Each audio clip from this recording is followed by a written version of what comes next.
Yung Christmas message muna. Message ko lang naman sa lahat ng Pilipino. Alam ko na lahat tayo ay busy-busy. Pag-i-impake ng mga regalo, pagbili ng regalo, anong kakainin, pagde-decorate sa bahay. Let's go back to basic. Alalahan natin ang Pasko ay ang pagsilang ng ating Panginoon. Ano naman ang Doon lang natin i-focus. ano naman ang message mo and wish mo sa akin? Maaaring nawa ay gusto ko sa akin lula ay magpa-stem cell. Yan lang naman. I wish you good health. Gawin mo ate dahil walang gagawa niya sa sarili mo kundi ikaw din. Bagay. Alam mo ako, I could not wish of anything for you anymore because you have everything in life. Hindi naman. And then, But you know I have a very simple life. I know, you don't have to tell me that. Very simple. Pero alam ko, nandyan sa iyo kayamanan, nandyan sa iyo pag-ibig, pero mas maganda pa rin ako sa iyo. Sorry. Kemi lang.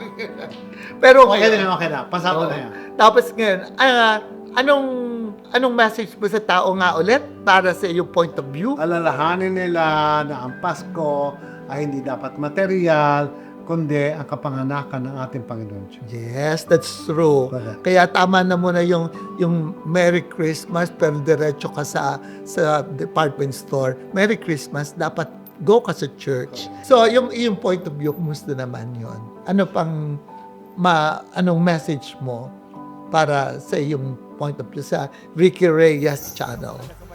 Just be there, keep on sharing what I learned in my life because totoo yung kasabihan nung sinasabi na nakatatanda sa iyo ay malaki matututunan mo. Okay. So we should not stop sharing because people will learn from us. Sa'yo naman. Yung mga bading Oo. na agresibong puna ng puna sa atin, Oo nga, marami sila. tatanda rin sila. Tatanda. Pagtanda nila, yung sinabi natin, sila So, sila ang masasabi na gano'n. Correct. Kaya nga, totoo po yun. Kaya, on my part naman po, binabati ko po tayong lahat ng isang napakasaya, masaganang Pasko at ang ating laging iniisip na ang puso natin ay para kay Jesus. Correct. At dahil sineselebrate po natin ang Christmas para sabihin sa buong mundo na ang mananakop ay naisilang na. Kaya po sa ating lahat, maligayang Pasko. Siyempre, kasama na din ang masaganang bagong taon.